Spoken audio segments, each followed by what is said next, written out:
కేంద్ర ప్రభుత్వం అందించే ఉచిత వైద్య బీమా ఆయుష్మాన్ భారత్ హెల్త్ కార్డ్ అనేది ప్రజలకు ఉచిత వైద్య సంరక్షణ పొందడానికి సహాయపడే ప్రత్యేక కార్డ్.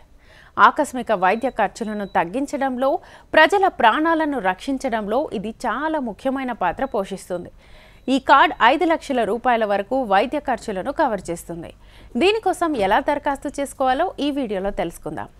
ఆయుష్మాన్ భారత్ పథకం 2018లో ప్రజలు వైద్య సహాయాన్ని పొందేందుకు ప్రభుత్వం ఆయుష్మాన్ భారత్ యోజన అనే పథకాన్ని ప్రారంభించింది. అందరికీ ఉచిత ఆరోగ్య బీమాను కల్పించేందుకు ప్రతి సంవత్సరం 8,000 కోట్ల రూపాయలకు పైగా ఈ పథకానికి కేటాయిస్తున్నారు. ఆయుష్మాన్ భారత్ యోజన అనేది తమిళనాడు ప్రభుత్వ ప్రాయోజిత వైద్య బీమా పథకం మాదిరిగానే కేంద్ర ప్రభుత్వ పథకం. ఇది ప్రతి సంవత్సరం 5 లక్షల వరకు వైద్య ఖర్చులను కవర్ చేస్తుంది. ఈ పథకాన్ని తమిళనాడులో ముఖ్యమంత్రి వైద్య బీమా పథకంతో కలిపి అమలు చేస్తున్నారు. ఇది అనేక అధునాతన చికిత్సలతో సహా 1354 విభిన్న రకాల చికిత్సలను కవర్ చేస్తుంది.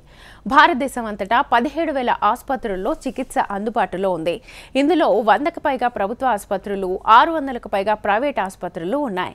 క్యాన్సర్, కిడ్నీ సమస్యలు, గుండె సమస్యలు, కీళ్ల నొప్పులు, కాలేయ వ్యాధులు, దంత సమస్యలు, మానసిక ఆరోగ్యం మొదలైన అనేక ఆరోగ్య సమస్యల నుంచి ఈ పథకం ద్వారా సహాయాన్ని పొందొచ్చు.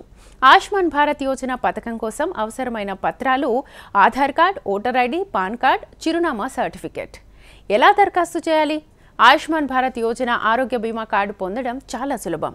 ముందుగా healthid.ndhm.gov.in వెబ్సైట్కి వెళ్ళాలి. మీరు అక్కడ ఉన్న ABHA నెంబర్ ఎంపికపై క్లిక్ చేసి ఆ నెంబర్ను పొందడానికి మీ ఆధార్ నెంబర్ లేదా డ్రైవింగ్ లైసెన్స్ని ఉపయోగించవచ్చు. మీ ఆధార్ నెంబర్తో లాగిన్ అయిన తర్వాత మీరు మీ ఆధార్ లింక్ చేసిన ఫోన్కి OTPని అందుకోవచ్చు. ఈ కోడ్ని నమోదు చేసిన తర్వాత మీరు సైట్ని నమోదు చేయొచ్చు. అప్పుడు మీ మెడికేర్ కార్డ్ కనిపిస్తుంది. దీన్ని డౌన్లోడ్ చేసుకోవచ్చు.